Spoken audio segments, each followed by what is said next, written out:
Croeso, and welcome back to the Welsh History Podcast, episode 177. It's treason, then. Often when talking about the English Civil War, historians frame it as starting in August of 1642. But much of the conflict began well before that.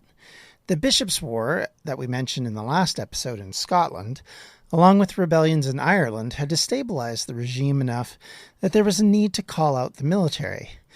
This need meant that there was also a need to call the Parliament. So the war probably set off much earlier than expected or acknowledged than the break with Parliament. However, it is the break that gets all the press because that is when general war truly began. If we look at it in a modern context, the war between Ukraine and Russia began more realistically in 2014 with the invasion of Crimea, but for most Westerners, the definition of the invasion and the way that we look at when it actually started was when the Russians invaded the whole of the country on February 24th, 2022, something that is at variance with what a lot of Ukrainians would say. Thus, sort of the same argument can be made here. While the direct conflict between the Parliament and the government began in the summer of 1642, one could argue that the war itself started much earlier than that, in part because one of the sides that was in the war had already been fighting the king, and that was the Scottish. In the summer of 1642, a rebellion had begun in Ireland, which also set this whole process going. The civil strife was a result of years of prejudice and likely English high-handedness, which created circumstances that left many in the economic poverty and indebted to various masters and lords. The Irish had attacked English settlers, setting off chaos and panic in England, in part because of the explanations coming out of Ireland was that hundreds of thousands had been injured or killed, which of course was completely false.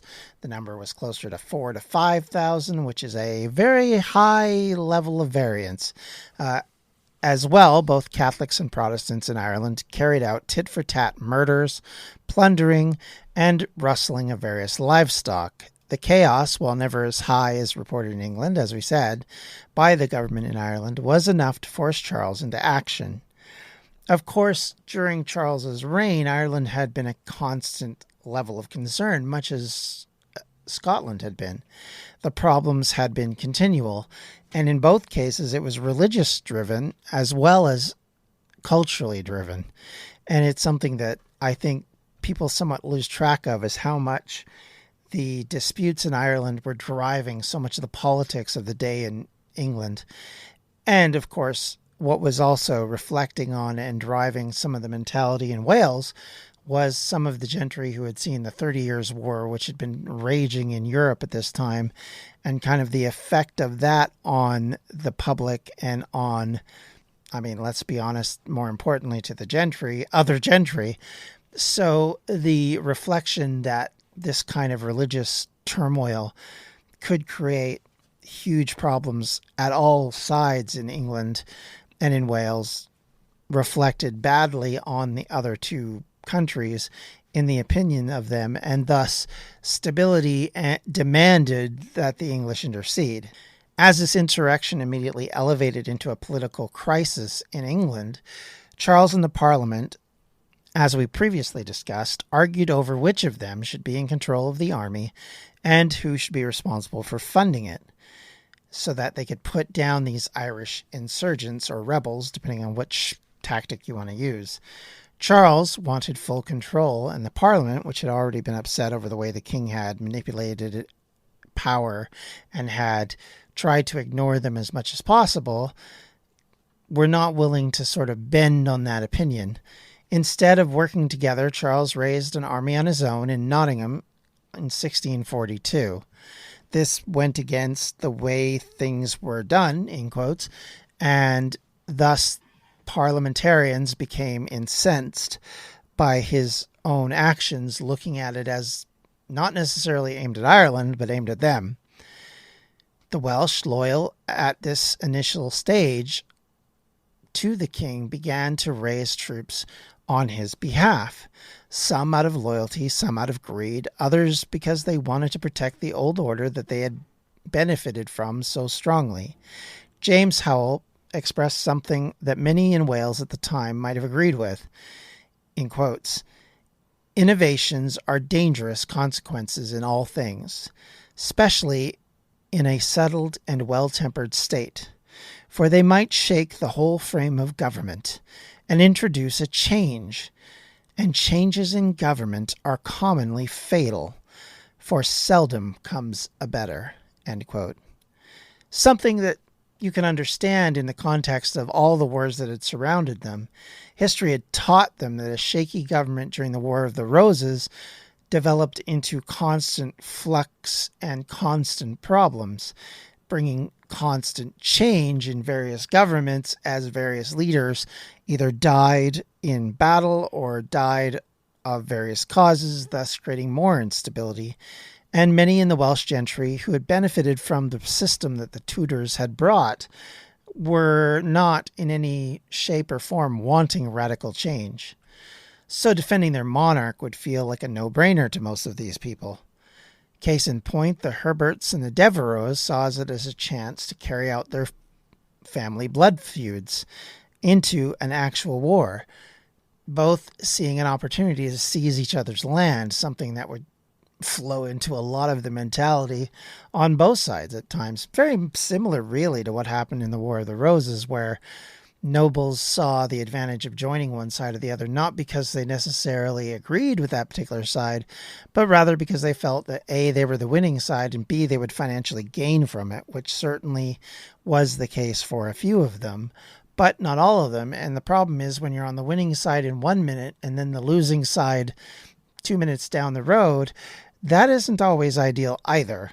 And there will be a lot of this in this war, much like there was in the War of the Roses, because so much changed over the few years of the war and in the aftermath that came from it. Some in Wales blamed the war on the parliamentarians and felt that they were being forced to fight for the king because of the exposure to death and destruction that would come because of the war. Likely, they felt that the king would win the war quickly if they joined him, which, to be fair to them, might have happened in 1642 had he taken London as planned, rather than getting stopped abruptly and being unable to proceed any further than Banbury. Prominent Welsh gentlemen, such as Sir Nicholas Kemi, for example, were active in raising troops for the army and fought for the king at the Battle of Edge Hill in October of 1642. By the end of the year, 10,000 troops, perhaps 5% of the male population in Wales, had joined the king's forces. This is not insignificant, needless to say. The initial stages of the war was considered a bit of a phony war because other than the battle at Edge Hill, there was no battles. There was very little conflict because there simply wasn't enough troops on either side to carry out some sort of major warfare.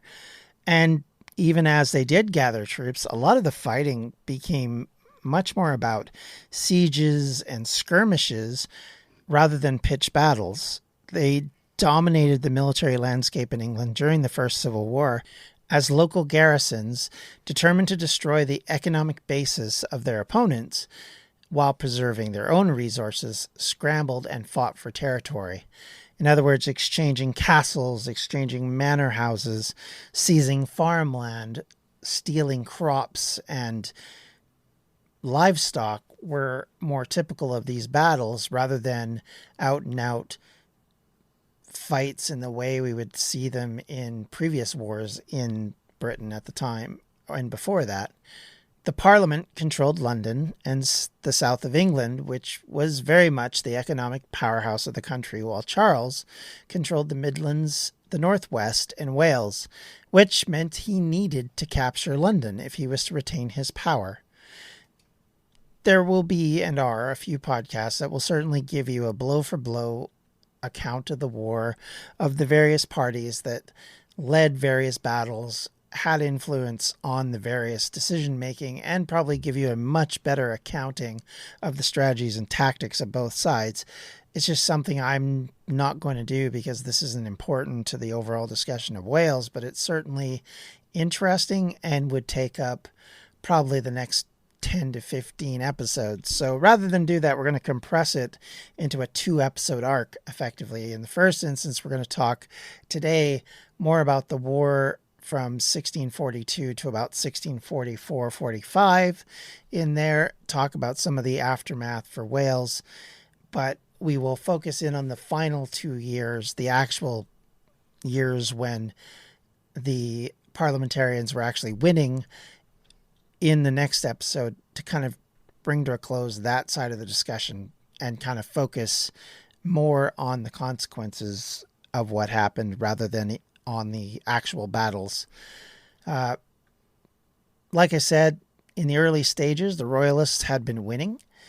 They were able to deal with the parliamentarians, some important losses, but major battles were hard to come by. The first major battle, as I said, was Edgehill in the north of London, where the king won the first battle through his ability to muster a slightly bigger army, but only achieved small success because the only thing he was really able to hold was Banbury. He, in the end, was unable to break through to London because the parliamentary forces were able to regroup and reorder a defensive line that happened to protect London from the onslaught from the north. Something that would be very familiar when we, again, if you talk about the War of the Roses, the fight for London was always sort of seen as the key point. If you controlled London, you controlled the capital, which even back then was a significant city in Britain and had significance to both sides. So even just controlling the city would be seen as monumental, even if it wasn't necessarily on the overall aspect of the war. It could create morale issues, which might drive enough people out of the war that one side or the other could finally win. Of course, for the Royalists, that was their main goal. As far as the parliamentarians went, holding that was absolutely critical, and they continued to do so through most of the war. In 1644, so we're going to skip ahead a little bit, the Covenanters in Scotland, those that we mentioned last episode who were Presbyterians and had held a particular religious belief and ideal which went against what Charles was pushing, and who were at war with the English long before, had signed a treaty with the parliamentarians to come to their aid. They brought to the table 20,000 well-trained and experienced troops, which would become a significant grouping in changing the fortunes of the war in the favor of parliamentarians. Those who sided with the Parliament from Wales did so in increasing number over the war. This came about either because they saw the political advantages, obviously, as the king started to lose. Some would start to see this as a good time to flip sides. In some cases, younger members of the nobility saw what the king's strategy was as flawed, saw a lot of the tactics and ability on the other side, and particularly the changes to the way armies worked and were created by the English parliamentarians as being important, and thus would switch sides for that reason, along with, of course, the financial rewards that would go with being on the winning side. So in the spring of 1644, the Royalist forces based in York were under siege by a much larger parliamentary force. On July 2nd, 1644, Charles had sent a Royalist relief force to break the siege, and this led to a battle called the Marston Moor. Both sides had about 7,000 cavalry, but about 11,000 Royalist infantry were easily outnumbered by the combined 20,000 parliamentary and Scottish infantry. The defeat was the first major loss for the Royalists in the war. I'm Neil Manthorpe, one half of South Africa on 99.94 with Lungani Zama. We're covering the Rainbow Nation as it undergoes its biggest transition since readmission. We cover every part of the South African game on 99.94, and you can hear us several times a week where you find your podcasts or on YouTube. I'm Ken Harbaugh, host of the new Medal of Honor podcast from Evergreen Podcasts, brought to you in partnership with the National Medal of Honor Museum. In each 3-minute episode, we'll learn about a different service member who distinguished him or herself through an act of valor. We'll include stories from the Civil War to Iraq and Afghanistan, and from all branches of the military. We'll talk about service members who were overlooked for the medal at first due to their race or religion, and about those who were celebrated at the time. We'll hear stories of soldiers like Audie Murphy, future Hollywood star who mounted a burning tank to hold off German infantry in World War II. And people like Dr. Mary Edwards Walker, a Civil War Army doctor and the only woman to receive the Medal of Honor so far. Learn about these heroes and more wherever you get your podcasts.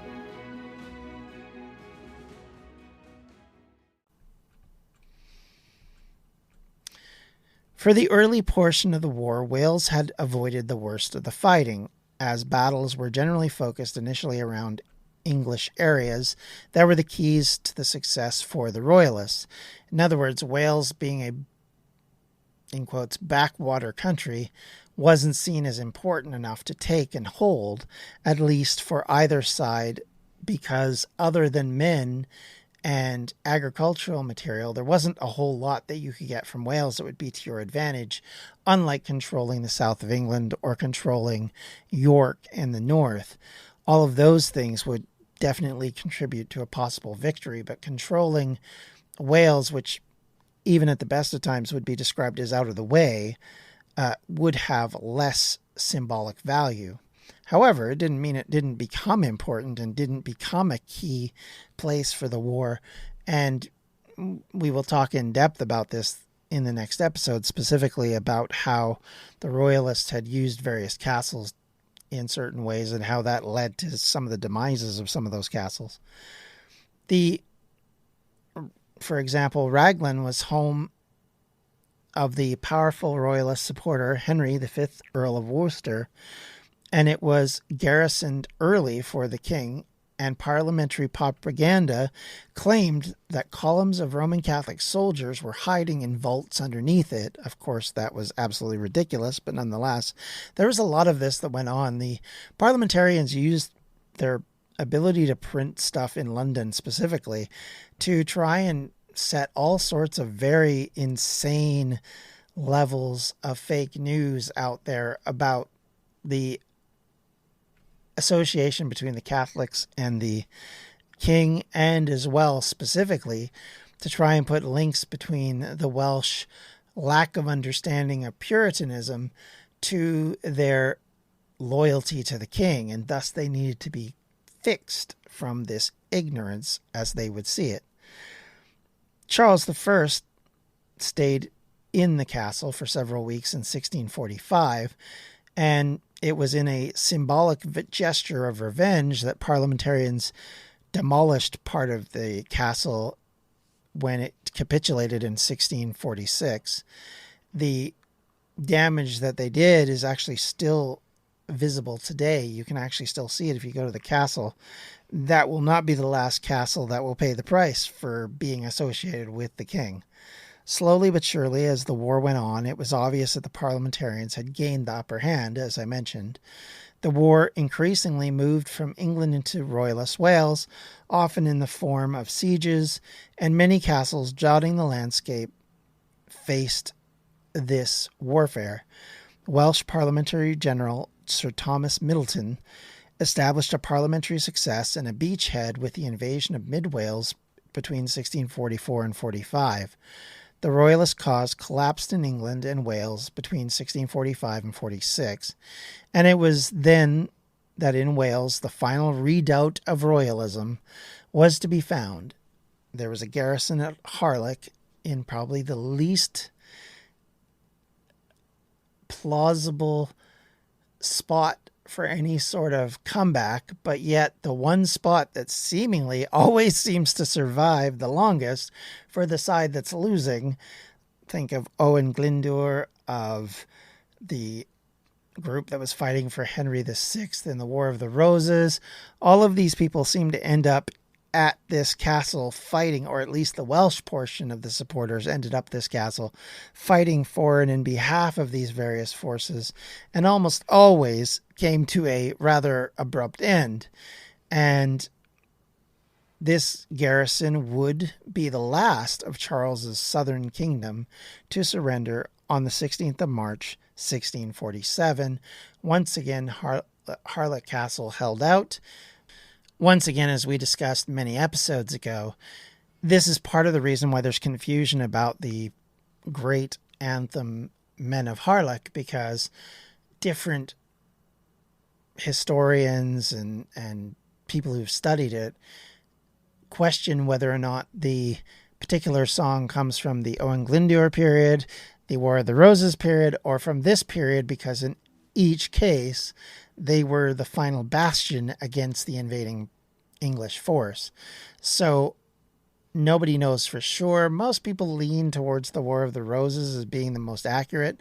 But again, there is arguments for all three, and I'm not here to decide for everybody else. Given the commitment that the Welsh showed to their king in the conflict, it is perhaps unsurprising that Wales was one of the key flashpoints of the so-called Second Civil War of 1648. Pro-royalist uprisings occurred in both North and South Wales, and Kemmy's death was part of the last throw of the royalist dice in Wales. As mentioned earlier, Kemmy was a key man in gaining men and material for the king, and thus his position against the government or the parliamentarians was pretty secure because of his loyalty. Contemporaries recognized Wales's allegiance to the king, and as one royalist newspaper at the time observed, in quotes, "Loyalty runs so in the blood amongst the Welsh that it would be vain for Parliament to attempt the last refuge of monarchy, which Providence seems to have given in earnest for the restitution of the whole." End quote. The former parliamentarian, Roland Laharain, boy, I probably massacred that name, led around 8,000 royalist rebels. The Parliament's much smaller but better trained force of around 3,000 men, which was arrayed around Colonel Thomas Horton. The outcome was a crushing defeat from the Royalists and the effective collapse of their cause in South Wales. On May 25th, 1648, Sir Nicholas Kemmy's commander of the Royalist forces at Chepstow, and a gentleman who had raised Welsh troops for the king in the first major battle of the Civil War 6 years earlier.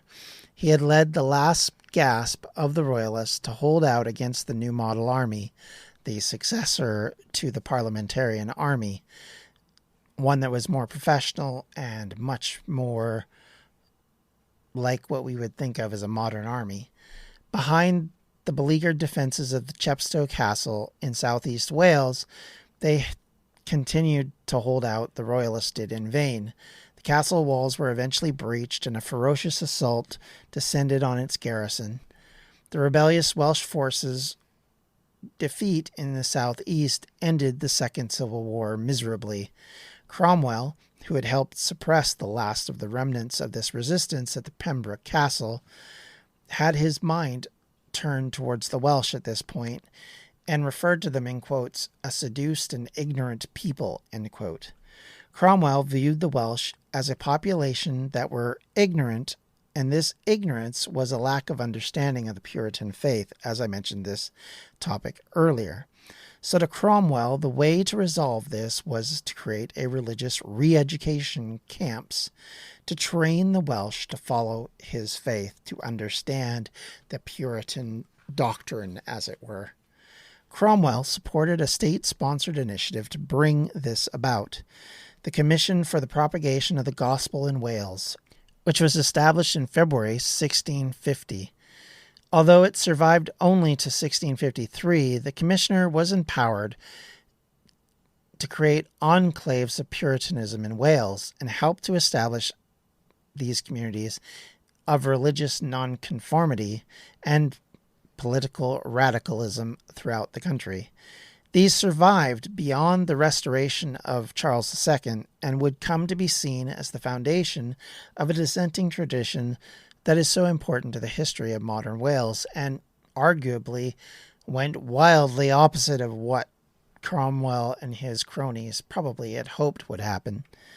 But such dissent remains an exception rather than the rule, and the restoration of Charles II in 1660 was considered a time where Wales was found to be happy and rejoicing rather than downtrodden and defeated.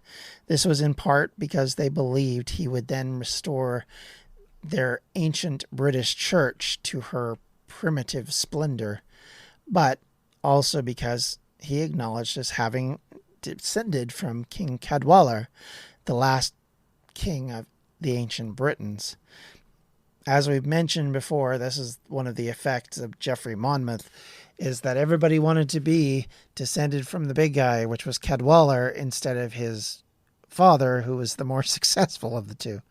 This sense of legitimacy deriving from British blood was important in motivating the Welsh to support the Tudors and the Stuart regimes.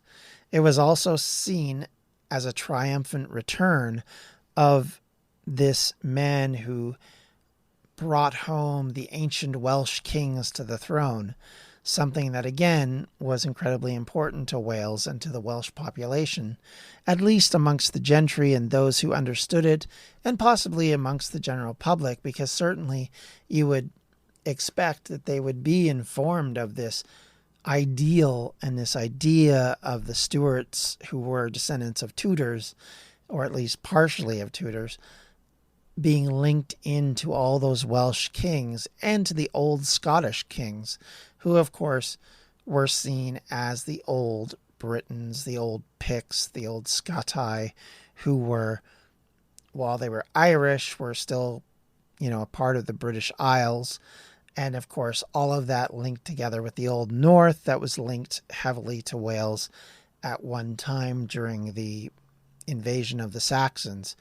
So all of these things created linkages amongst all of these so-called Celtic nations, and thus allowed them to continue to link together, even at a time when really there wasn't a lot holding them together. A lot of what we think of as being the unity of Celtic Britain didn't really exist at this time. Most Welsh people didn't look at the Irish and see a common ancestry. They looked at the Irish and saw a rebellious people that needs to be put down. They leaned into what a lot of the English thought was. We will see as the empire grows, they will be behind a lot of it. Slavery, there will be a lot of Welsh people involved in it. So all of these things don't show some sense of camaraderie amongst the various groups. That comes about actually later, in about 100 to 150 years, when the various sides do start to recognize each other as being from the same cloth or the same cultural foundation, as antiquity and the concerns about archaeology in its primitive state began to become important, and the study of ancestry and something other than like relying on Geoffrey Monmouth and his writings or some other popular wag who kind of faked a lineage. All of these things now were suddenly becoming more important as we turn away from religion being the main reason why people started to fight each other and argue, as we are going to get there in the next 100 years, and it's going to become a much different place. But for the moment, there's still a level of separation even amongst them at this time. So the idea that the Welsh are striving towards this ancient king, it's not an ancient king of Scotland, it's not an ancient king of Ireland, it's not even an ancient king of Saxon England, it's an ancient king of Wales. And that's what mattered, the ancient British, because believe it or not, I've said it before, I'll say it again, the Welsh thought of themselves as the ancient inheritors of Britain, be it the Roman British or the British that were there before the Romans came. They saw themselves as those inheritors, and thus it was important to them to have their king on the throne. And so at times when that king basically betrayed them or treated them poorly, they still held that loyalty because he was their guy. And so it became very difficult for them to separate those two things. So the Tudors received an amazing amount of safety because of this. And on reflection, so did the Stuarts. Had the Stuarts not had the support of the Welsh, especially in Charles's beginning stages of the Civil War, one could argue that the Civil War would have turned even quicker.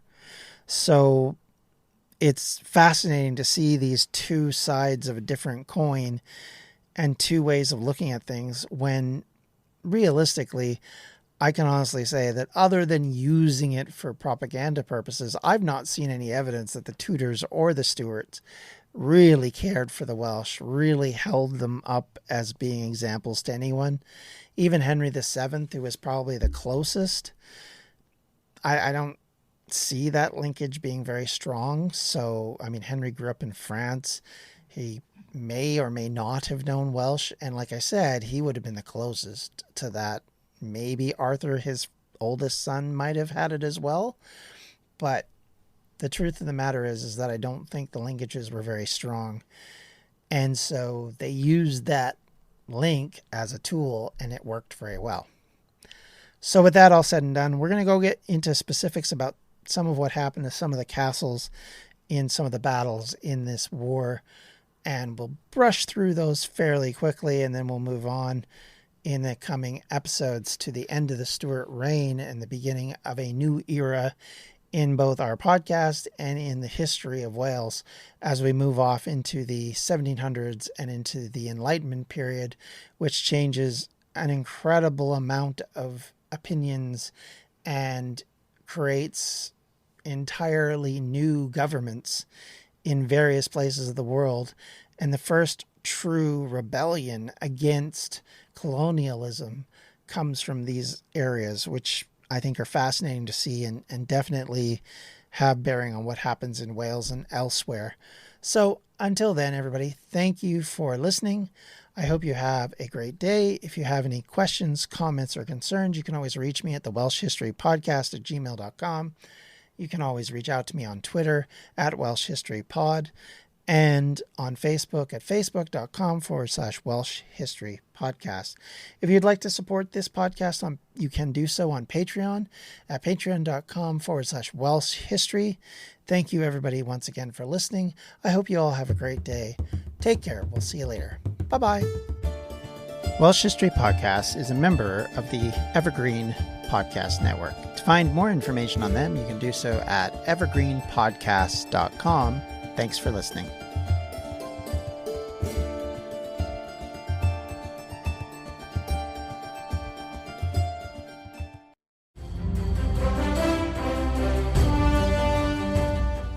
This is Peter. And this is Tom. We want to tell you guys a little bit about our podcast. Tom and I met in college, became best friends, and then teachers almost 20 years ago. Sometimes school just does not allow us to elaborate on the topics that we find interesting, like the real shark attacks that inspired the movie Jaws, or the real historical context to Indiana Jones artifacts. Where does cereal come from? Or are zombies real? Does Ben Franklin really deserve to be on a $100 bill? On our podcast, just like in our class, there are no stupid questions. Just two friends having a lighthearted conversation about history, pop culture, and the context of current events. Listen to History Teachers Talking Podcast from Evergreen Network, anywhere you get your podcast.